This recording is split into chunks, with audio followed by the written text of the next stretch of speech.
you crazy too for applying for Married at First Sight. You both crazy. So let's stop. It's your girl Mimi, and in today's video we are doing a recap of Married at First Sight episode 5. So let's get into it, and if you haven't already, please subscribe to your girl. Please help your girl out. Let's get into it. So we ended with the whole Megan and Derek thing. Meg was being very defensive. Like, Derek was basically just opening up to her that you ain't asking me questions, I'm the one kind of doing the work. And facts, like, we literally saw it. We literally saw the video clips. Like, he was the one trying to get to know her, and she was giving nothing back. And he confronted her as he should. And she got very defensive. She's like, I'm out. Look, now I'm frozen up. Now I'm going to want to be by myself. It's like, you're doing too much. Like, it was a very, very easy thing to resolve and say, yeah, no problem. I'm gonna ask you questions. Very straightforward. But anyways, they're driving on their way home, and Derek basically says he feels so guilty because he feels like he blindsided her. You did not blindside her. You were basically being confrontational, like saying exactly how you feel, and you guys are married, so that's a thing you should do.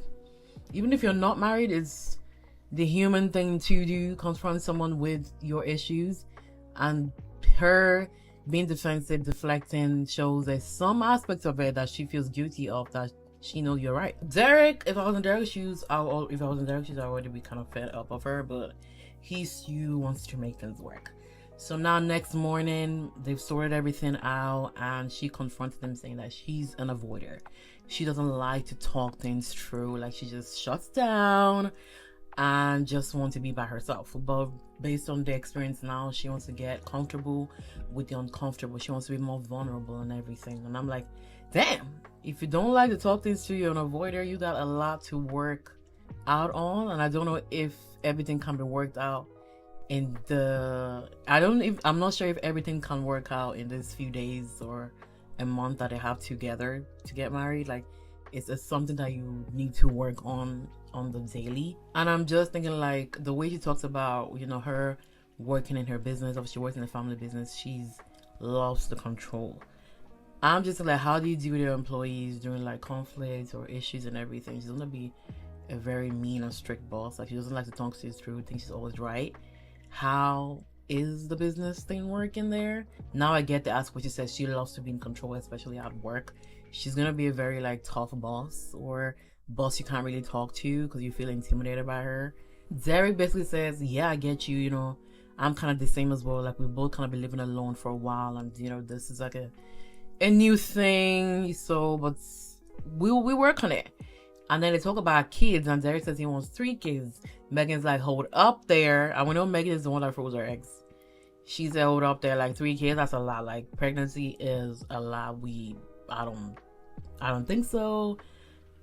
3 kids is a lot. And Derek was like, and they basically just said it's something they'll kind of talk about later. And I'm thinking, like, just talk about it now. Like, you're married, let's get this conversation over with. So the whole Will and Brittany issue, so we know they ended with Brittany walking out on him, basically frustrated because she's trying to get the guy to answer questions, and he's being nonchalant, he's being dismissive and very disrespectful. So Brittany walked out. Now she returns back into the house, and it's silence. It's crickets. Ain't nobody talking to each other.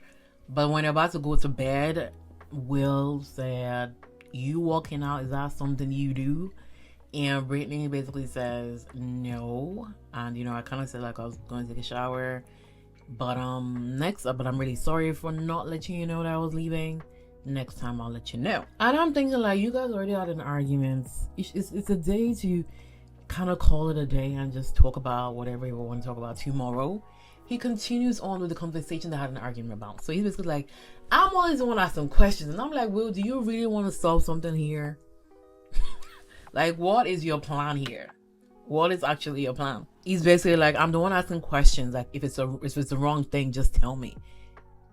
It's like, Will, what are you doing here? And Brittany's frustrated. Like, she don't want to talk about it. She's like, whatever. She's like, whatever. We don't say eye to eye, you know. I'ma just write a list of questions I want to ask you. She is done. Like, I'll be done too because it's doing too much. Like, this is a time where we shouldn't even talk about it. We should just sleep and call it a day. Then Will again then Will continues and says, well, we don't have to have the conversation again anyway. Brittany says, hold up, like we can't, push this conversation thing under the rug. Like we need to solve it. And there was silence. Then all of a sudden, the switcheroo, Will switched up, and he walked to her and hugged her. And I'm like, that's what you should have done in the beginning. Like, what script were you going off of at the start? You should have hugged her and said, we'll talk about it tomorrow. That's what you should have done. But anyways, he hugged her and he sat down and with her and says, if we have disagreements and we need space, let's just let each other know. We give that space to each other. We don't have to solve things, straight away. It might take time. It may take time, but we will work on it. Now he's talking like a real partner. And Brittany agreed. So the next day, we have Brittany and Rhonda having a conversation, and Brittany basically says, they had a whole argument and she walked out, and she says walking out is actually very wrong. Like, that's independent Brittany. Now this is married Brittany. She got to do things differently, and that's straight facts. You shouldn't have just been walking out like that. You should have told him that you need space. Honestly, if I was in her position, I would want to leave the conversation, but we gotta leave it respectfully. You gotta say, the conversation's getting a little bit heated now. I'm gonna go for a while. We gonna talk later. Then Rhonda opens up about Pat and says both her and Pat were having a conversation. She has, her last relationship ended in 2020, while Pat just ended 6 months ago, and she's questioning his intentions of getting married straight away after 6 months. And I'm thinking, like, it doesn't matter to me, because both of you decide to come into this show marrying someone within a day without even knowing them. So if you think him getting into a relationship, getting into marriage 6 months ago is crazy, you crazy too for applying for married at first sight. You both crazy, so let's stop. Then we have, at the same time, while Brittany's talking to Rhonda, we have Pat and Will having a conversation. And basically Will says he hasn't had this issue with people's relationship. Usually the communication styles with the other girls that he's been with is good. They don't really get into an argument. But with Brittany, it's quite different. It's because you don't really like her. Let's be real. You don't really like her, and that girl has a lot of trauma, has a lot of abandonment issues. You've seen it, and it's not going to work long term. That's why you're having all these issues. Yeah, you're not that invested. You're not that invested. Rhonda is kind of weird to me. Like, I feel like she's doing way too much. I feel like she needs to relax. Both you and Pat are in the same situation here. The fact that you're judging him, the fact that you're saying she's not judging him, but she kind of is judging him. Anyway, she opens up to Pat, like, she feels vulnerable and she's questioning his intentions. Pat basically says, I feel very judged by you with the whole relationship thing. All because I've been in a relationship, all because my previous relationship ended 6 months ago and yours being a few years ago. It doesn't really matter. Like, you shouldn't judge me because of that. Straight facts. And she basically says, it's not on you, actually, it's on me. I'm just trying to protect myself. And she does admit, like, she's been someone that's been living alone for the longest of time. The longest of time. And being with him, imagine saying being with him, being in this experience, just stuck with one person for days, is smothering her. She's feeling choked up, and she needs time for herself. Like, she needs to be alone. Like, she's used to being alone, and now she can see. I feel like, Rhonda, maybe you're not really ready to get married. I feel like she's been alone for 25 years. She's been living alone for 25 years. Even though she's been in a relationship in 2020, she never moved in with a person. She's been alone for a very long time. So she is finding it really hard to adjust. Like, that's the problem here. And she says when they go back home, sometimes she's gonna need a mean time. She's definitely gonna need a mean time. So Annie needs to give that to her, because she feels like she's not herself anymore. She feels very overwhelmed. Pat also agrees and says, I too kind of need a mean time as well. And she says, I tried to tell you before that I needed some space, and you didn't give me that because you felt very insecure. And Pat admits, yeah, you're right, like, I was very insecure. I mean, obviously you guys are in married at first sight. This is a new person. You want to get to know them. You clearly want to be with them all the time. So I feel like Pat insecurity is right. Like, is a feeling that everybody would be feeling in this new experience. Because if she says she's needing space and they've only been together for like less than 5 days, it's given like, are you into me or not? So his insecurity is valid. But Rhonda reassures, like, don't be insecure. Like, it's all good. I ain't going nowhere. I just need some space to breathe. So now we have Belinda and Chad. So they go out to dinner and Belinda is expressing, how much she likes him, all these things. And now it's Chad's turn to say how he's feeling. He basically says, you balance me out. He was giving his words. I think he gave like around 4 sentences. And then he paused. The last sentence he says, you make me feel special. Then he kind of froze. He didn't know what other words to say. The silence was very awkward. And the production came in and says, tell her what she does that makes you feel special. Like, they were butting in and he was frustrated. He's like, give me time to think. But anyways, he got frustrated and said, let's go. Then we go back home and Belinda basically says, it's a disrespect from me, Chad. Like, that was very disrespectful. And he was like, disrespectful where? She was like, the disrespectful behavior you showcase towards the people around us. And he basically says he ain't used to being told what to do. Like, he is the person that tells other people what to do. Like, obviously we know she's from a military background. Like, he states what to do. And he basically kind of apologizes for that. He basically said he was just frustrated. And she said, think before you act. Consider my feelings before you react to that way to other people. I'm there. It's quite embarrassing for me. Okay. And he said, okay, I ain't gonna do that no more. I'm gonna try. He apologizes and she said, I'm kind of someone that is gonna take me a while to accept your apology. I'm like, girl, it ain't that deep. It's really not that deep. He apologized. Let's call it a day. But she is taking it very personal. It's giving something deep in this. It's giving previous relationship trauma. I mean, from her previous marriage.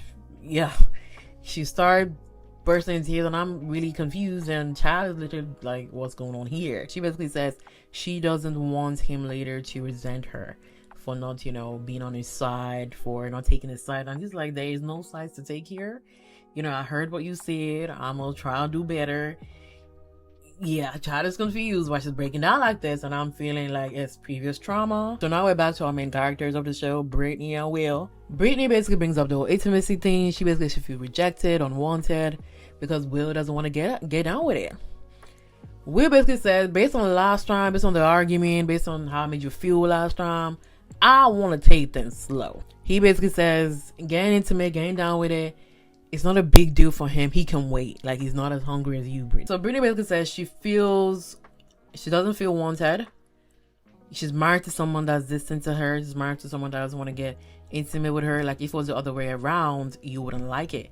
And he basically says, not really, because if I did things that pushed you away or made you feel uncomfortable, made you feel some type of way, and I'll actually apologize for it, and it wouldn't. It's basically saying like it's not gonna be like that. It's actually being respectful to you. It's being respectful to your body as a temple. Like, it doesn't just want to use you. It actually shows that it respects you in some kind of way. It's not all about you. Like, I know you have your abandonment issue, you got all these issues, but again, you're in a partnership. Like, see it from his own point of view. That's what he's trying to say. He says, if everything I did to you happened to me, I would be more understanding. I would even apologize and everything. I feel like she needs to see Will's point of view as well. He's being respectful. Like, some men don't give a fuck. They'll do what I gotta do and say goodbye. But he said, nah, I ain't gonna do this. I'm gonna be respectful. I'm gonna take things slow. But it doesn't mean, and even ended it with like, with all these things doesn't mean I don't want you. That's respectful to me. But it seems like that's why our previous relationship only be 3 months. She's that kind of girl that thinks to hold a man down, they need to get into it and to get intimate. Sex all the time, but it's really not it. Like, sex cannot hold a man down. A man can sleep with 100 people and he don't feel nothing. So anyways, I feel like Will is being very intentional here. Like, although Will's got his own issues, but this is very intentional. Like, he's being respectful. Anyways, next question. Rhonda is annoying. Like, I get you've been living alone for a long time, but like, it's enough. We get it. So Rhonda and Pat have a conversation, and she basically says that she hasn't lived with anybody since 1999, and that's over 25 years. And Pat basically says he hasn't cohabited with anybody since 2017. But he's like, we're gonna figure things out. It's all good. And immediately she replied and says, but you know, we're also gonna have our independency. We're also gonna have our separate lives. She basically says, yeah, we do things together, but I also need to have my own independency. And that's straight facts. That's straight facts. You also need to kind of be yourself, like you're together.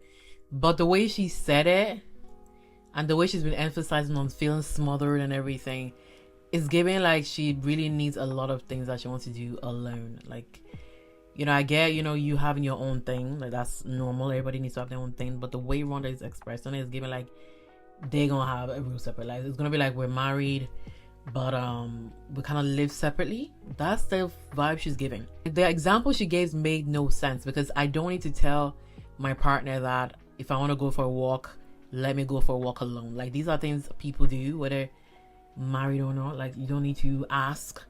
I feel like we need a better example. Like, just be straightforward. I feel like it's deeper than that. Me going for walks is a normal thing you would do on everyday life. Because she's like, going for walks or going to the store by myself, you know, I want to do these things alone. I'm like, who's stopping you?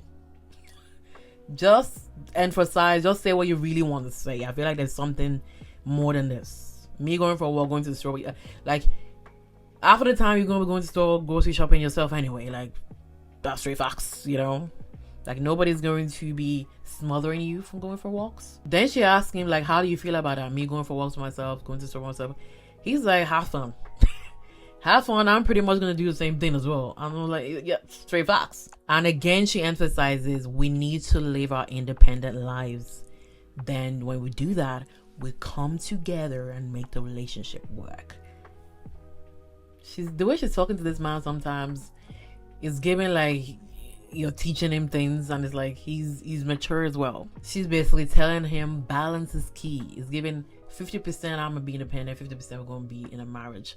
That's what it's giving. I feel like she needs to be open up about what she really wants. Thank you so much for watching. Please subscribe to your girl, and I'll see you in the next one. Bye.